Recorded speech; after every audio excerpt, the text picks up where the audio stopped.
All right, and welcome back to Real Talk. I'm your host, Ryan Matthews, with Jeffrey Klein here. We are here to help you build wealth through real estate. If you have never joined us, we talk real estate, we talk business, life, and everything in between. Whether you're buying, selling, or renting properties, let's navigate the market together and turn your dreams into assets through property ownership. Now, today we're going to depart a little bit, not strictly nuts and bolts on the ownership of property. But we're going to talk about more on the business side and talking about burnout. We both had a moment last week, dude. We had some, what did you call it? You called it something. I don't remember. It'll come back to me. I don't remember. Yeah. It'll come back to me and I'll bring it up. It's a good term. Yeah. But we did have a moment where we really did just hit kind of a hard spot in business. Yeah. Just life where it all kind of came crashing down. And I think that we kind of both talked about this. I've noticed it, and we talked about the TM team a couple podcasts ago, and how I joined the TM team to, or I brought them into the business to handle some of the paperwork. Right. But a small part of it is because I was making small, I don't want to say mistakes, but just I was missing small things, like missing initials on like a warranty line or whatever, right? Yeah. And I was just making these small things, and it's just like, dude, like I feel like I'm running 1 million miles a minute. I could use some assistance on the paperwork side. Let's hire them. Yeah. But those things kind of compounded, and there was another small thing that happened where I messed up a date for an open house.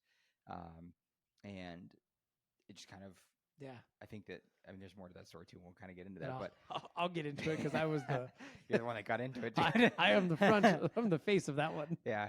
And you know, I mean, we just started to realize like we're both making just small little things, and we're both running 1 million miles a minute here at this goal and this dream, and we're pushing so hard to make it happen. But I think we're both starting to get fatigued. Yeah. You know?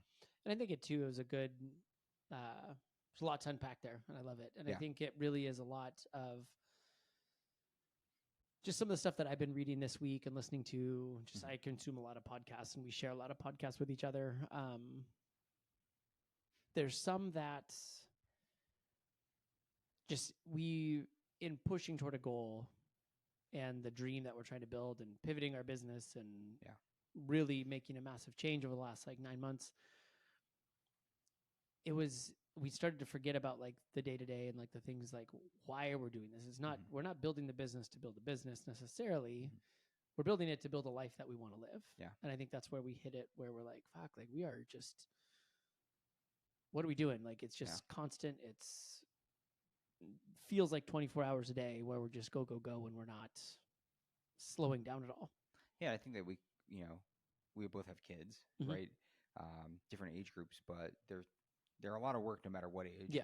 And just different problems, right? Or different things that you're going to experience. And so I think kind of our struggle to be involved fathers and then business owners, our accountability to each other, possibly bringing people onto a team, like trying to do podcasts, trying to do open houses, grow the business, follow up on everything, but then also still work, in the business? Yeah. Right? Where we're still showing houses, we're still writing contracts, we're still doing all this stuff. It's just, it got to be a lot. And, you know, I don't want to be one of those people that talks about how many hats that realtors wear, because we do wear a ton of them, but mostly I just want to talk about just the burnout, I guess, of everything, the culmination of just kind of everything we've been dealing with. Yeah, exactly.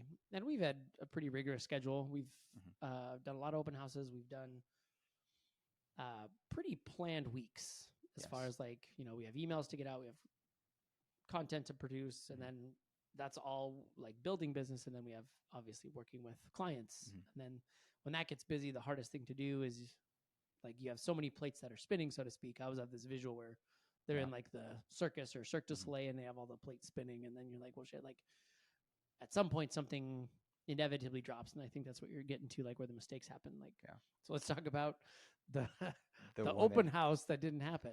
And you know what? And let's call it the open house that opened our eyes, right? Because I would say that that's exactly what it did. So I think it did. Yeah. Go ahead. Yeah. So we had open house scheduled for Friday at 9 a.m. 9 a.m. It's like, let's go, let's get there. And I show up to the house, and I'm like, oh, maybe there's somebody there. It's like right at 9 o'clock. And I'm a little behind. If you know me, that's pretty normal. Yeah. So I'm there early. Jeffrey's on his way. And so I see there's a truck in the front. I'm trying not to give away too many details, but I mean, we've already kind of paid our penance as we need to. Yeah. but just for context, this is a working Airbnb, Yes. and we can get specific days when it's not booked. Yes. And so we had spent the 4 or 5 days before, as we do, go through our kind of contact to help set up the open houses. And it's like, hey, we're like, you're set up for Friday 9 to noon. And actually, dude, it happened about probably more than a week. It was probably about 10 days before is when we actually scheduled this thing. Yeah. 10 days before last Friday when we thought it was. Yeah. Yeah. So it had been scheduled out a while. Yeah. It's over 2 weeks is what it ended up being. Yeah. And so typically our tail is about 10 days before before an open house that we're going to be booking something. And so to get to the point, I see the open house and I see it's got a bunch of glass windows at the front and the door. And so I'm like, oh, maybe there's somebody there showing it. And so there's a bunch of glass, so I can't see like inside the house very well. It's all the windows. I see me more walking up. I've got my stuff. And like I honestly thought that they were showing the house. Yeah. It looked like it could have been an agent and somebody else. It's like, oh, maybe they're here for the open house early. They got in. And as I kind of did like the half knock, and then I walked in. And at that time, my best Morgan Freeman voice, everything was not okay. And it turns out they were Airbnb tenants. Yes. Yeah. And so as I open the door, I see all these shoes and I see food on the thing. I was like, oh, no, this is not good. Yeah. Now that the guy's walking toward me as I knock, and like in hindsight, I probably should have just said, hey, you know what, I'll wait till he gets here. But no, I was just like, hey, it's open house. Like we got open house scheduled. And it definitely was not. He's like, hey man, we check out at 3:00. And I was like, oh boy, this is not good. Yeah. And so I was like, okay, my bad. I apologize. We had an open house scheduled. This is probably my mistake. And it was my mistake. Well, it's both of us, dude, because I mean, we've been pushing so hard all that week, and I was like, don't forget the open house on Friday. Like, oh crap. Yeah. And we're both just reminding each other of this open house that we have on Friday, which is actually this Friday. Yep. Coming up. Yeah, it's in a couple days. And so, but it was an innocent mistake for both of us. Go ahead, keep going, I guess. No, go ahead. No, I was just saying, it was an innocent mistake for both of us, and we kind of got a call from our contact that we used to set up the open houses, and what did she say? Because I never ended up connecting with her. It was a short 20-second call. Yeah. I was like, hey, did you guys walk into this address, right? Yeah. I was like, yeah, that was us. I was like, we thought we had an open house. I'm so sorry. And she's like, well, it's not till next week, right? I was like, well, I know that after reviewing the email again. Yes. Said yes. And so we laugh about it now, but I mean, in the moment, like, I had a hard time letting go of it, man. Yeah. Like, I didn't realize that until you kind of mentioned it later, like that was bothering you. It was really eating me up. And I think, I mean, not to get too much into psychology, right? But like the people pleaser, right? I think I have a little bit of that.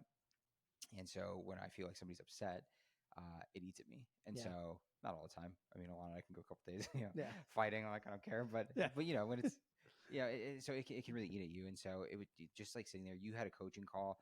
I'm sitting there just like, not like frozen. I was still doing work, but I was just like, just eating at me, man. And I was just like, I don't know. It was just a weird feeling. Yeah. So, and I remember going into that call, I knew I was going to be kind of double booked. I just kind of started feeling that. I was like, man, like, I'm just really like, I'm not feeling it today. I was just,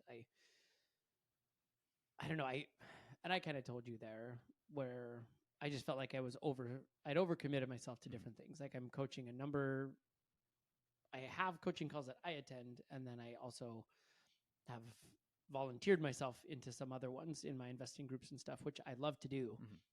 That's my nature. I love to coach and teach. But I realized, like, man, I am not getting the return that I want, where it's like I'm feeling the stress of like, hey, I have to do business on my own, and that's what I'm trying to do. But there's not there's an altruistic return. I love seeing other people win and coaching people, but that's not ultimately like, it was creating more stress than it was like, than it needed to be. And so, I kind of got off that call and we were going to shoot a podcast and we said, hey, no, we both were just like, let's go. Like, we got to just be done for the day. I texted you. I was like, dude, like, I don't know what it is, man. Like, I just need to like go. I need to take next weekend off. So after our Friday open house and after a showing that we have, I think this week we're taking the weekend off. Yeah. Which is kind of rare because, as I was telling you, is like, I can't remember the last time I had a full weekend off. The last time I did, we took the kids to Prescott, and traveling with young kids is not easy. No. And it was an all-day affair, and I drove there and I drove back, and it was Alana got to take a nap, and I'm not blaming her or anything, but it's just Yeah. exhausting, right? And you get Yeah. back, and you got to unpack, you got to clean the cars. We went to the snow, so the cars got mud and stuff in it, and just it's a wreck, right? And Yeah. so it's like the last weekend I took off ended up Being more work. being more work than if I was just done the open house. And so, so I think I told you, like, I don't remember the last time that either of us really had a full weekend Yeah. off. Where we don't have showings or anything to Mhm. just like take a couple days to just relax. Yeah. Or even take days to be at home and just get stuff done at home. Yeah. And so that's kind of where I think we're headed with that, is that we just decided to take this weekend off because we're just both burnt out. Yeah. You know? Yeah. And that led, I think that hits a point. I was just thinking about what you were saying about taking the weekend off and driving up on a road trip. Like, I remember as a kid, I never got it because we'd go on a road trip and I'd get home and be like, I want to go play with my friends. And my dad's like, I'm going to go take a nap. Yeah. And I never realized that until now. It's like, it is exhausting to have that many kids, and people look at me like I'm cross-eyed when they're like, how many kids do you have? It's like 4. And it's like, they're like, what? And I'm like, how do you survive? I'm like, I don't know, but it's normal. Yeah. But it is a lot. Yeah. Like when I don't, like they're home for spring break this week. And it's just like, oh my gosh, there's so much more going on. There's stuff to do around the house. And,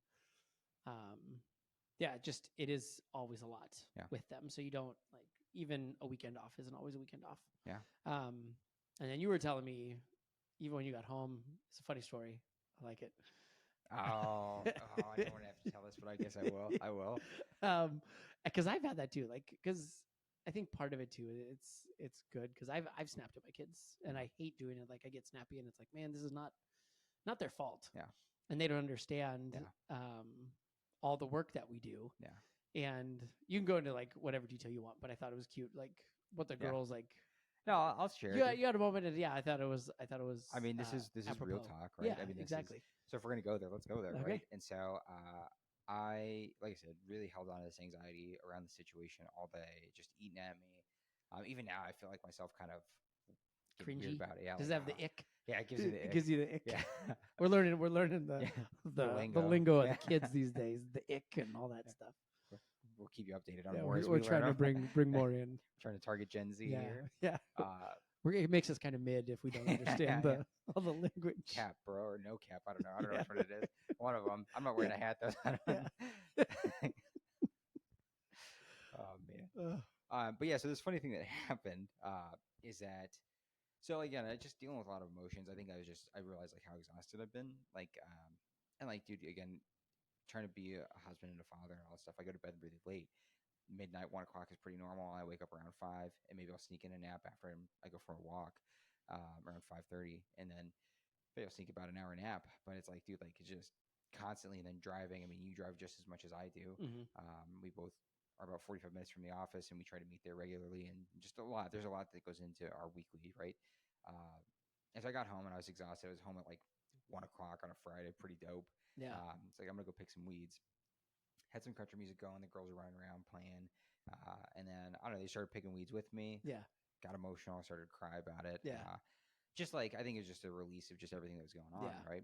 And so that happened. And then it was over in that moment. And, I was grilling. So I grilled whatever I had to grill, gave it to Alana so she could prep dinner, the rest of dinner.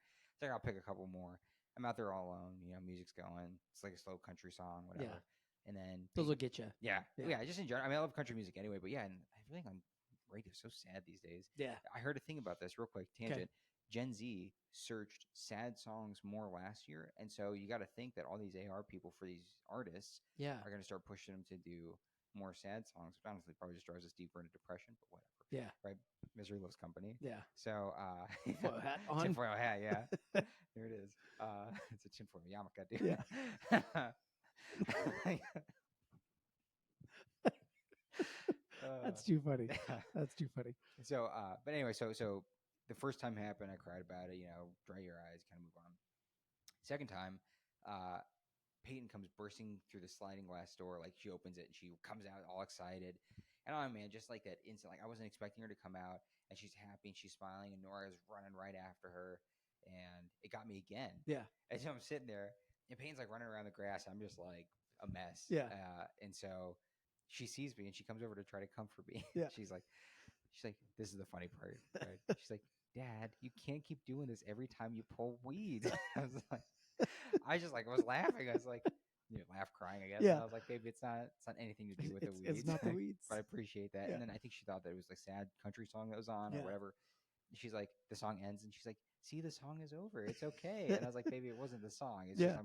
I'm feeling a lot of things right Yeah. now, and I don't know that I've even identified what those things are. But that was a funny moment, dude. Yeah. But I think that was really kind of telling too. Is like I don't usually do that. I'm really private about my emotions. Typically, Yeah. I don't cry. And so just in that moment to have that, I think was really kind of a telltale thing. Like, hey, we've been running fast, Yeah. and you know, I haven't seen the kids. I hadn't seen the kids that night. I got home super late before I left before they woke up in the morning because again we had the open house at 9, so I had to leave around 7:45, 8 o'clock, Yeah. and they were just getting out of bed, so I hadn't really seen them, and Yeah. so I think maybe that was maybe part of it. But there's just a lot to it, man. There's a lot of layers, and so I think the exhaustion kind of just got to me, and so yeah. Yeah. And it comes out in surprising ways. And I appreciate you sharing that. Yeah. And I know I totally surprised you with that. You No, weren't- it's good. Yeah, I didn't tell you. I was thinking all week. I was like, Yeah. okay, this would be a good story to bring up because I think it is very good. And so I appreciate you saying that. Yeah. And I've had that too. Like I've had that where I'm trying to find some of my notes that I had. That it really is like when we're, I don't know, as like men and fathers, it's there's a lot that we take on and a lot that I feel just as far as like, man, you know, like got to get the bills to be paid and like, Yep. and then having no true backstop. No. You know, it's like if we don't succeed and do what we're going to do, then like when they like if they're hungry or what, I mean, the basic needs, like we have to fulfill their basic needs for them. And that it can become a heavy burden. Yeah. And it really, I felt it many times. Like I've had the highest of highs and lowest of lows in real estate. Yeah. And that's where I was feeling too. Like just, and I think that's what we've kind of classified as alignment and misalignment, where it's like if we're able to now recognize that a little bit better. Yeah. That I think, at least for me, I won't speak for you, but like I recognize it better now than I have before. Yeah. When I'm like, man, I'm not on the path where I should be. And I can feel it when I'm like, I kind of have like, think of it about a football field. It's like I can stay on the football field, but if I go too far to the side, it's like it's feeling way tilted in one way or the other. And it's just it's not healthy. It's not fun. And then like you said, luckily it was like a funny story with with Nora and Peyton. Yeah. But like I've gotten it too where I've snapped at the kids and it's like it's not their fault. Where I really don't try and take it home. But there are things where it's like build throughout the day and like stress of a negotiation or something. And I don't appropriately take that time. Like I've been working out a lot more lately and that's, I think, helping just kind of relieve that stress. But there's so many times that I felt where I just come home and it's like, now I come home to cook dinner and do whatever. It's like, man, like this just doesn't stop. And like, then you go to bed late and you get up again. You're like, you don't have time to decompress. Or I wasn't taking the time to decompress either. Yeah. And just, it feels like a lot. Yeah. To do that. You know what I think also kind of got to me too is like, I love being outside, dude. But I'm rarely outside these days because, and I guess let me go back. I'm rarely in sunshine these days, right? It's interesting. Like I go for a walk. I do a phone call with my sister every morning. We go on a walk and we go at 5:30. It's still dark at 5:30. Yeah. By the time I'm coming home, maybe the sun is starting to come up now, right? But it's still not out, right? Yeah. And so I'm spending all day, and then maybe I'll go from the car to the office or from the car to whatever, right? But it's very brief, and so I think maybe part of like being in the sunshine, I do think that grounding is a real thing too, right? Where you, you know, feet on the grass, and again, I have nice grass. I try to keep it that way, and so I think that was a big part of it, man. Is like I realize like the things that I enjoy in life, I haven't had time to do, or I haven't been able to do for one reason or another. Right. I'm always working during the day. I come home, it's dinner time, got to eat, got to get the kids ready for bed, got to hang out with Lana, or do follow up on work, or finish my workout, or whatever. There's just a million things you got to do.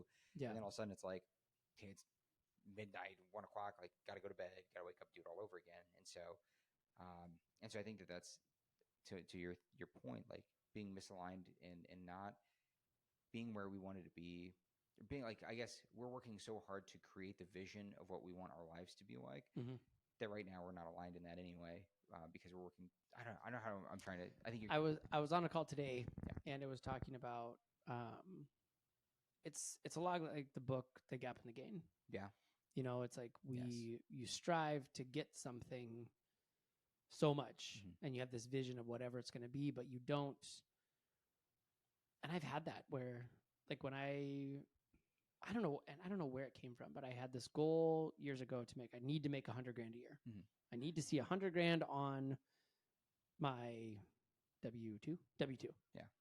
I get 1099s now, so Yeah. I don't Yeah. know. Yeah. So I want to see $100,000 on it, Mhm. and then I worked and got it. I didn't change anything. No. I didn't. I felt 0% better that I'd gotten that, and it's so much about like it's so cliche, but it's like it's the journey along the way that you have to appreciate, and that's where I loved hearing about that story where you're just like, man, like just pulling weeds is like that can be your happy place, you know? It's Yeah. like because knowing that that's what you enjoy to do and be out in the sun, like I mean, we joke about like you don't get enough sun. We live in Arizona. It's like no, because in the summertime It's too when it's hot. 118 degrees, you're like get the fuck out of the sun. Like Yeah, you go yeah. from AC to AC to AC to AC. Yeah, Like yeah. you're not staying in the sun. Yeah. And then by the time the fall hits and it's like cool for a little bit, we're like, oh, thank God it's cold. And like Yeah. we want to just be inside or whatever. Mhm. Yeah. But then it really is like we don't get that much more sun time where it's not just passing through to get Mhm. to the next thing. It's not taking that time to slow down and just enjoy it. Yeah. And I think that's really where I've really, especially in the last few days, wanted to think about like, you know, just think if you think back, I think back to when I started real estate. Yeah. And what got me into it, I found my very first W-2. And I think I told you this before. Mhm. My W-2 from my very first job outside of college, I worked about a year, but it was under $30,000. What I made for the entire year. Mhm. I was like, that's not very much. No. And again, inflation, all that stuff. But Yeah, even yeah. then, it was nothing. Yeah. Back in like 08, like that was 08, 09. Like that was nothing. I was in high school. Yeah, Just so you know. I was not. First year freshman, you know. Oh my God. Yeah, I was. I appreciate you. um, but no, I was just like, man, like I hardly made any, and that's what really got me, me and my old ass thinking. I was like, there's a different way to do it. I don't have to be like working and slaving for like just this little sliver of money. And then like juxtapose that with one deal. My biggest single deal ever was about $34,000. Yeah. So that was a big switch. Yeah. Where it was like, holy shit! Like I made more in one check than I did my entire first year of like working outside of college. Yeah. And I have goals of. I've since made goals. I was like, okay, you know, step goals. I had before that. I had $10,000 a day, and I think I had a $15,000, and then I jumped to 34. Yeah. I want to make 100,000 in a year or in a day, and I want to have $1 million day. Yeah. I do, but I don't drive toward those the same way that I used to. Yeah. It's more. I really think about it as like, what's the journey along the way? And the whole point of that story and that tangent is me back when I found that W-2. I remember exactly what it was. It was in the loft of my old house. Like me back then would be like super stoked to be like, to look at where I am now. Like the life we have now is a dream life that we had. That it's our dream life from 5 years ago, from 10 years ago. And if we can't stop and pick the weeds and remember that, that's when we lose ourselves, I think, in this like journey to build a business or whatever. Like we're not stopping to appreciate it. And I think that's why when you said you need to take the weekend off, I was like, yes. Like the resounding, like, okay, don't need to tell me twice. Because there's as much anxiety as I'm going to have with like, oh, we're not out meeting new clients. Like that's the name of the game, is like, we need to make new contacts. We need to make new contacts. We need to make new contacts. And in real estate and in coaching and in business, that is the drive. Like how many conversations can you have with new people? Yeah. But that's not the only thing, you know? Yeah. And I mean, to your point, right? I had a very similar thing. The last job I had before I got into real estate full time, technically I remodeled houses with my dad, but before that I worked at Best Buy. I think I was stoked to get a raise to like $12.50 an hour, dude. Yeah. And I worked, 30 hours a week, right? And so I wasn't making that much money, Right. But I was stoked on it. I was selling appliances. It was super cool, right? But Which, by the way, don't poo-poo on that experience because it's awesome to go through like nice houses and Yeah. be like, yeah, I know what this is. This is a restaurant, and like, blah, blah, blah, Yeah, like, like, oh, that's a thermidor. They have the star pattern. That's what makes them so famous for their that they believe it even cooks even more even or whatever. Anyway, right. but Thank you for selling me on it. yeah, you're welcome. Thermidor, that's the one, dude. Okay, So Thermidor. But yeah, like I remember that, and like I remember, oh, if I could just get to 100 grand, if I could just get to 100 grand. When I got to 100 grand, nothing really changed, Right. right? But what I will say too is that like it has helped me build a lifestyle where a lot of me stay at home mom, and for the most part, all things considered, I have more time freedom than I would any other job. Mm-hmm. The last year, right? I guess not even a year, yeah, almost a year, I guess. Yeah, close to it. June, yeah, Mm-hmm. yeah, Approaching it. they're approaching it. We've been going so hard at pivoting our business, which I think has been a longer tail than I think you and I both anticipated. Yeah. It's going to be fruitful when it starts to hit, but it's been a grind. And so going really hard for the last year has really taken away a lot of that kind of the freedom that I feel like I used to have.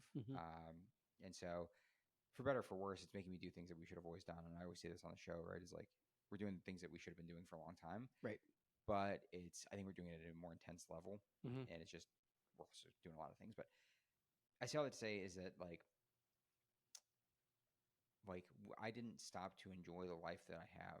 And like you said, like the picking the weeds, right? Is like, I've built a place where I do have time freedom. Like I don't have to be at the office at 8 a.m. I don't have to be holding to my desk for 8 hours, 9 hours a day. Like I have a really good career. Like I like what I do. Yeah. I have the ability to be home a little bit later in the mornings with the kids and get home a little bit earlier some days. And so, but I haven't been able to realize any of those things because we've been working so hard. And so the money is great. And the money last year was interesting, right? I think for most people in real estate, I would be hard pressed to find at least 2 people or 3 people that met their goals last year. I would bet that everyone had a down year. It was very tough. And so that adds a lot of stress. And then we're decided to pivot during that. Yeah. And so why not, right? And so that's been added another layer. And so I don't know, I don't feel like I really have taken the time to like just sit back and realize like, hey, this is what I've built so far. And I know I'm not where I want to be. To your point, The Gap in the Game, which is one of my favorite books, yes, is exactly that. Yeah, so. Absolutely. And I think even more so in thinking about what we've pivoted and just bring it to business and real estate side. Yeah. What the goal was to be in luxury property. Yeah. And especially the last 6 weeks, we've been in some of the nicest homes. We've been in some of the most ridiculous homes in Arizona. Yeah. In the best way. Yeah. Like we've shown, like if you're looking at the Camelback Mountain from Phoenix, we were in the highest vertical house that'll ever be on that side of the mountain. Yes. Like 99% sure. I don't think they're building above that at all. I think there's a lot the city of Phoenix, I think, owns. Yeah. I think it's all mountain preserve above. We've been in some of the highest ones in Silverleaf. We've been to some of the nicest ones in Paradise Valley.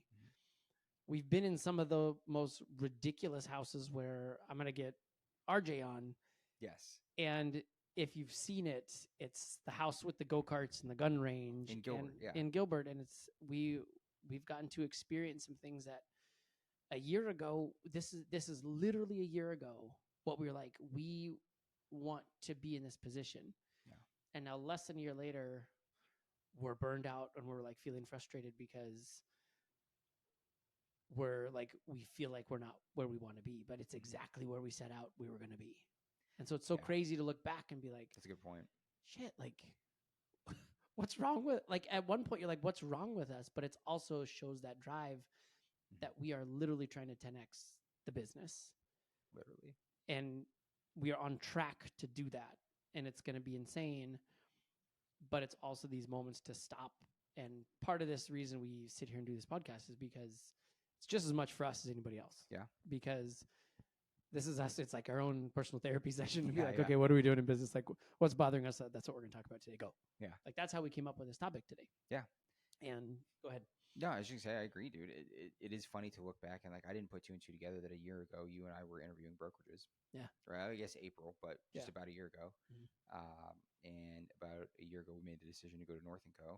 Yeah. And then about 2 months after that we actually did it. Yeah. And so it is kind of crazy to think like, I don't want to say napkin scribbles, but like basically we had brunch at a place, I guess 2 years ago. Mm-hmm.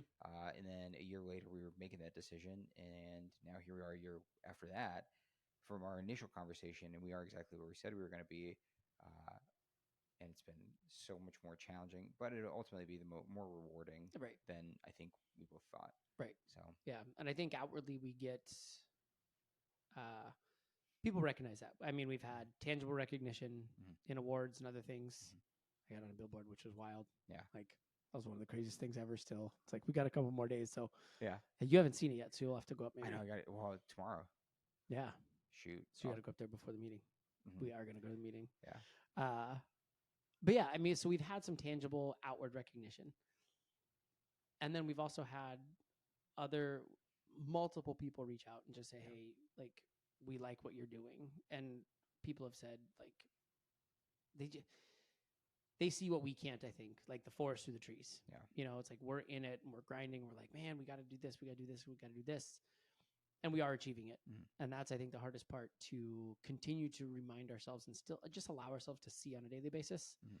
And I think taking that step back is so necessary. Yeah. And so just to be able to enjoy and say, hey, you know what, like I'm just going to breathe a minute and enjoy what we've got, because ultimately, like if you build and build and build and build and build, at some point, what is enough? Yeah. You know, like what, I don't know if we've just defined that yet. I don't think we have, because you and I have some pretty lofty conversations. You know what I mean? We do. We're talking international, baby. Just kidding. Yeah, right.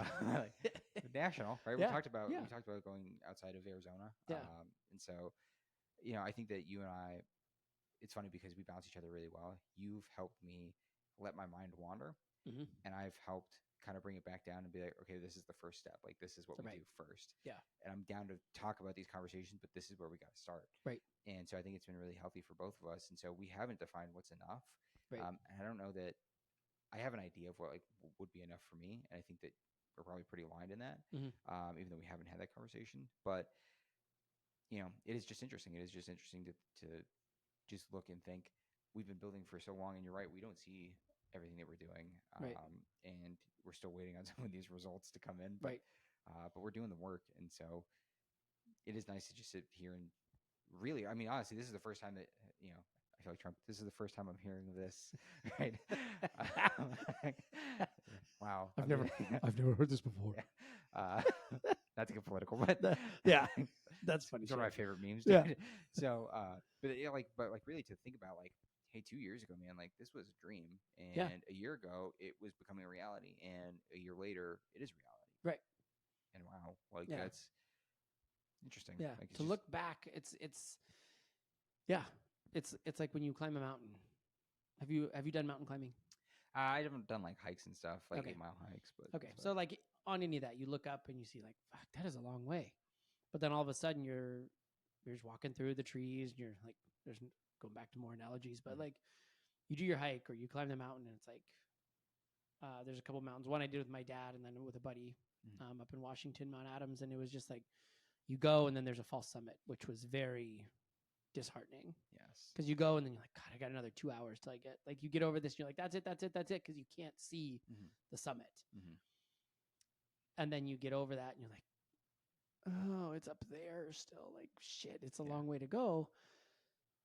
But then you look back down and you're like, whoa, that is a long way down. And you remember like 12, 15 hours before when you started the hike, then you sleep on the mountain and then you go, then you summit the next day.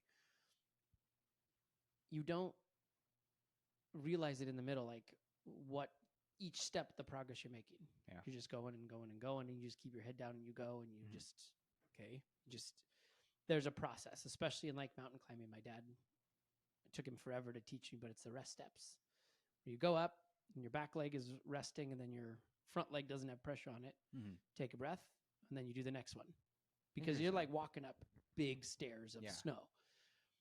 And that's the way you do it. It's and like you cannot go, because one, the air's thinner. So you're at like 10, 12,000 feet. So your air's thinner. Your body's like not going to work the same way. So you're like rest step, rest step, rest step. That's how fast we're like hiking.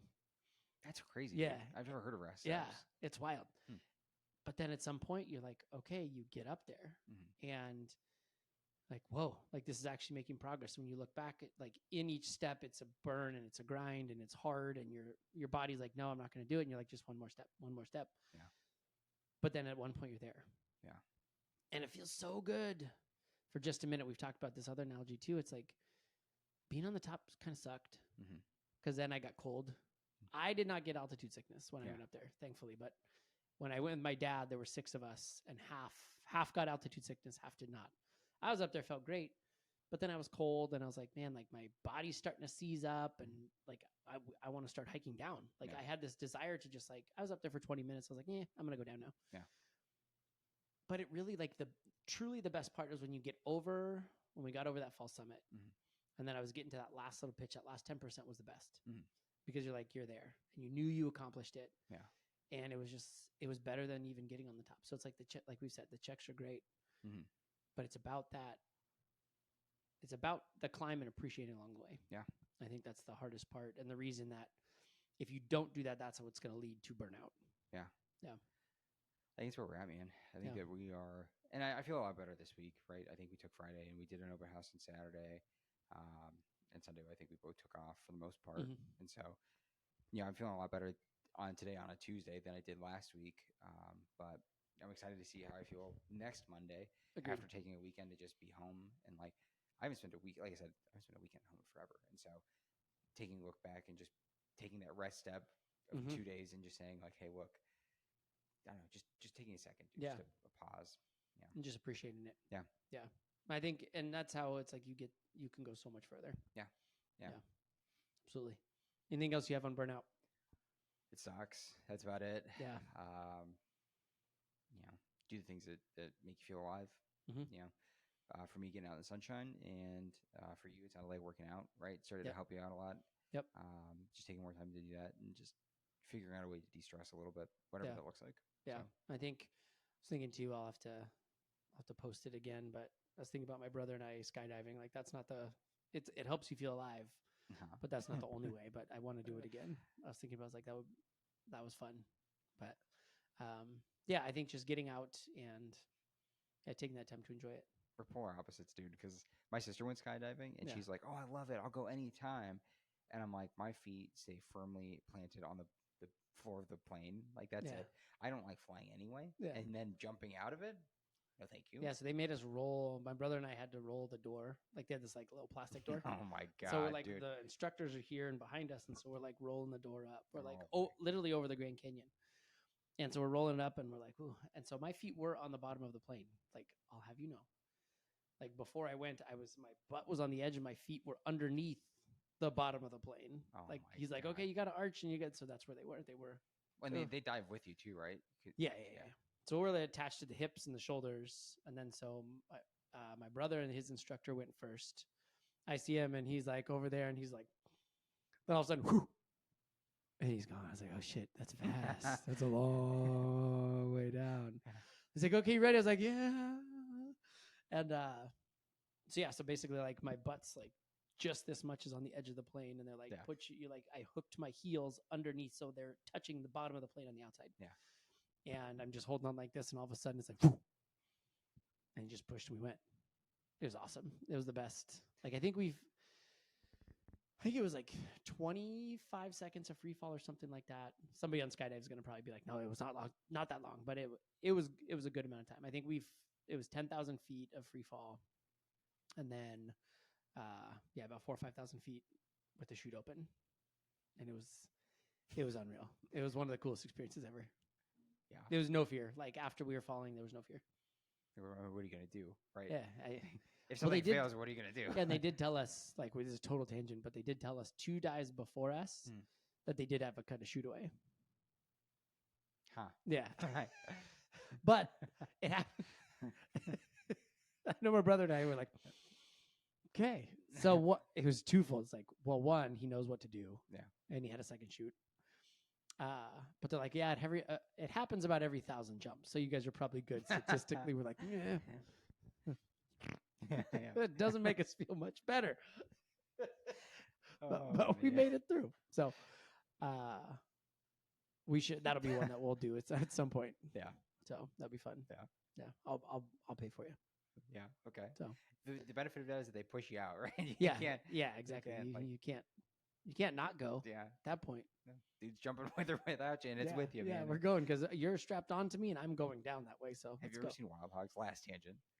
Yes. Okay, there's a part where one of the bikes gets stolen, Uh-huh. and they put a sidecar on it, and it's William H. Macy Yes. and John Travolta, and he's like, I'm going back to get your bike, and he's like, I go where you go, and he's like, yeah, that's what I'm talking about. He's like, no, literally, like, I don't think I could roll that far on my own. Yeah.